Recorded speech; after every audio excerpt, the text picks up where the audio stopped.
Eastern Shore desperately trying to win this fourth game to tie this championship. We're halfway through game number 4. And back to the leadoff bowlers. The story of the day for Vanderbilt has been this young woman, Brittany Hamilton. She's rolled a strike every time she's stepped up today.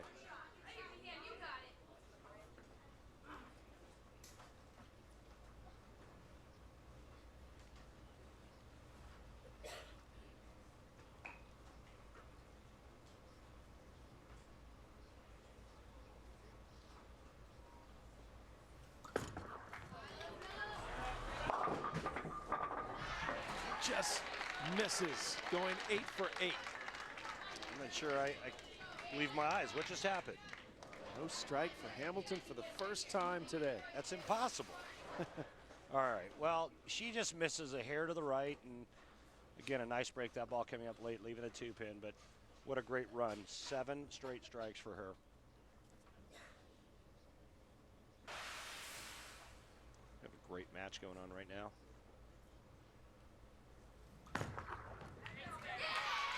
And Hamilton picks up the spare. That's all she could do, and she comes through. 11 pins separates these two teams. Vanderbilt with a 2-1 lead.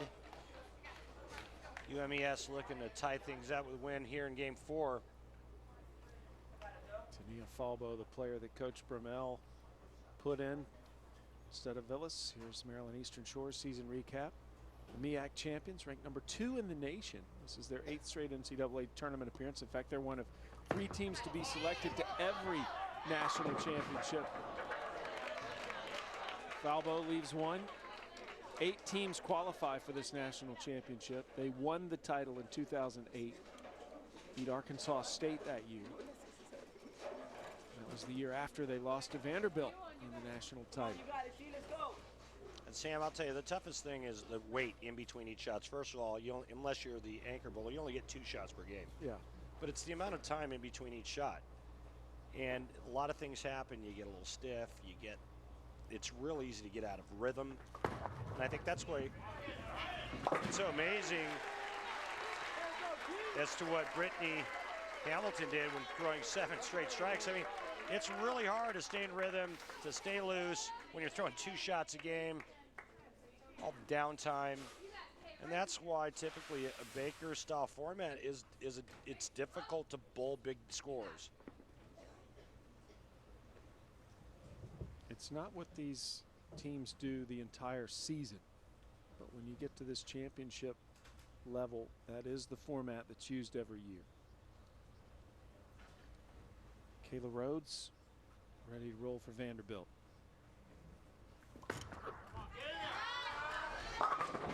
Oh, man. Great shot, only to leave a stone 7. Rhodes, a senior, she'll be graduating next month, going to nursing school.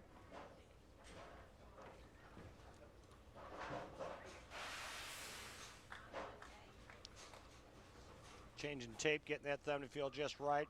She was doing that earlier. Yep, not taking any chances. Taping up her spare ball. Vanderbilt did compete against Maryland Eastern Shore 11 times this year, and we're just 5 and 6, including losing a game here on Friday, but it wasn't the Baker scoring system. Just to determine the seeding. And she picks up the spare.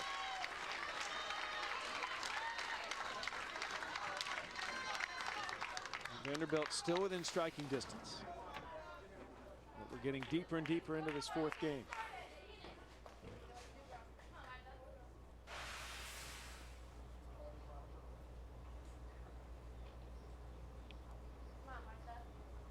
Eleven pins.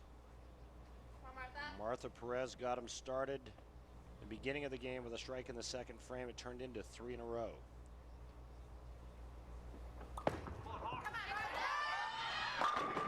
Another. That's solid.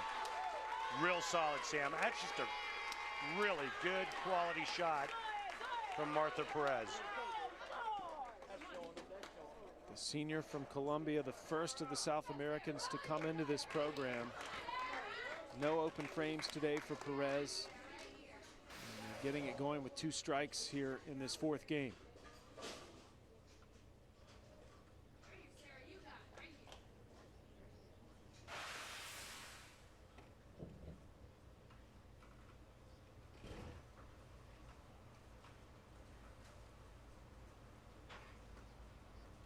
Sarah O'Brien.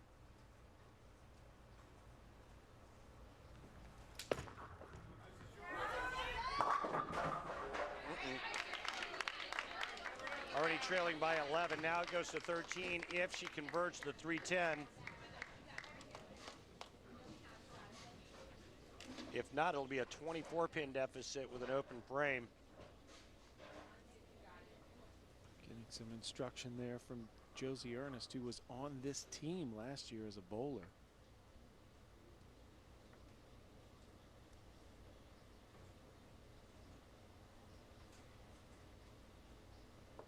Ernest, 2-time NCAA Bowler of the Year, MVP of the National Championship in '07, now an assistant coach.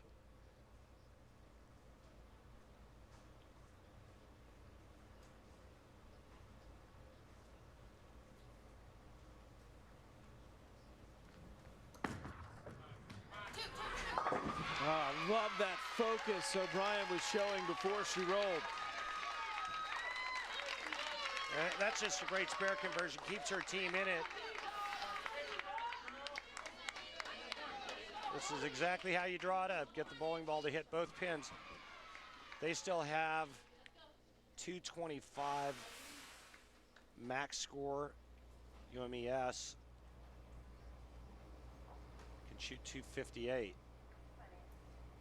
It's going to come down to the 9th and 10th frame. And see what Angie Ramirez has up her sleeve. She's struggled as of late.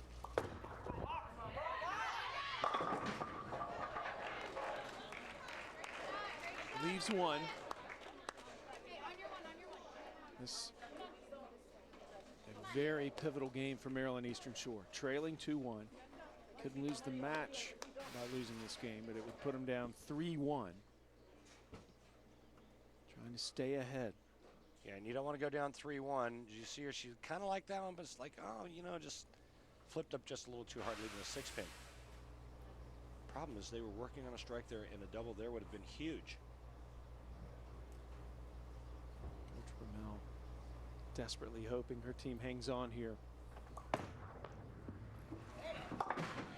And the spare picked up by Ramirez, keeping Maryland Eastern Shore in front.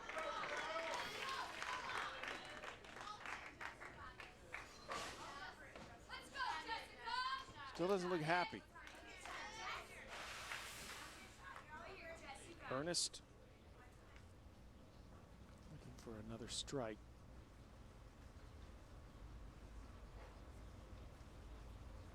She and the anchor, Sam Hesley, they're having an extended discussion and looking at the conditions of the lane there.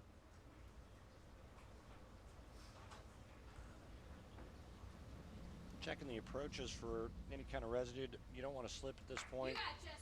A slip could cost you a lot of pins, especially if you slip and foul. That would be 0. So making sure that everything is just right so you can properly execute this next shot. You saw Sarah O'Brien sitting while the rest of the team stands. That's because of those hip issues she has. Ernest has got her footing and is finally ready here in the 9th frame.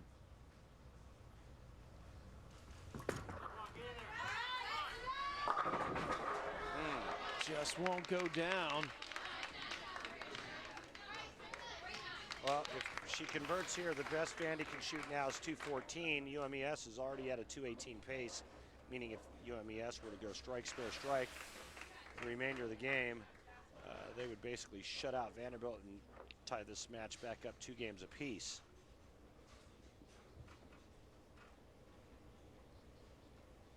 Last year, the national championship between Fairleigh Dickinson and Nebraska went the distance. Fairleigh Dickinson upsetting the Cornhuskers.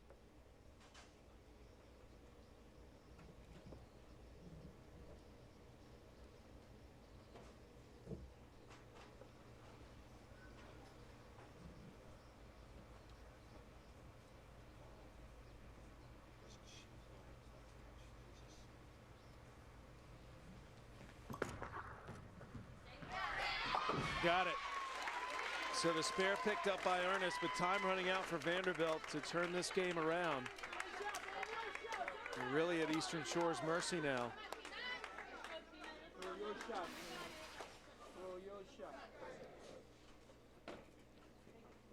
Remember, anytime you shoot a single pin spare, straighter is greater. That's why you see everybody switching to a plastic ball, throwing it straight. Just makes things a whole lot easier for you. Christina Fromm, a great championship match so far. And she continues it with her 6th strike of the day. And if she did lose her footing, it didn't hurt her. Yeah, I was going to say, man, this could have been a disastrous split. She was somehow able to direct that ball on line, even though she totally lost her footing at the finish. Watch this. Whoa.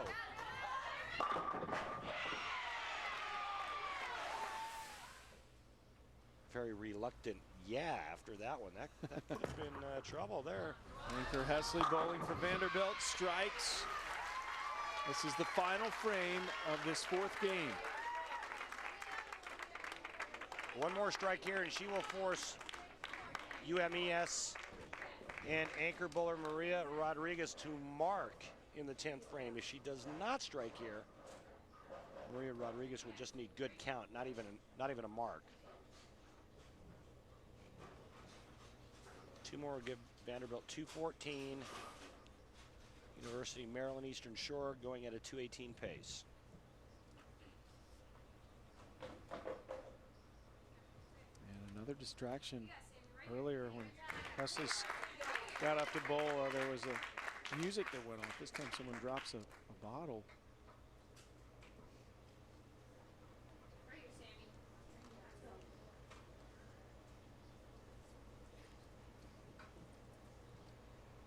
Big shot here for Hesley.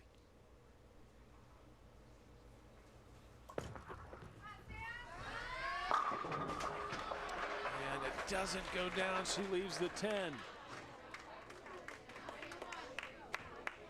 So the door wide open now for Maryland Eastern Shore. Yep, Maria Rodriguez for UMES needs to get 9 on 2 balls and it's over.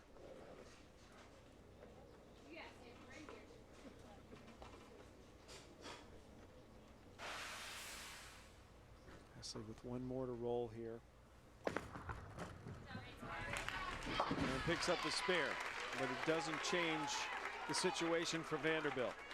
So Rodriguez looking to wrap this 4th game up and even this championship match.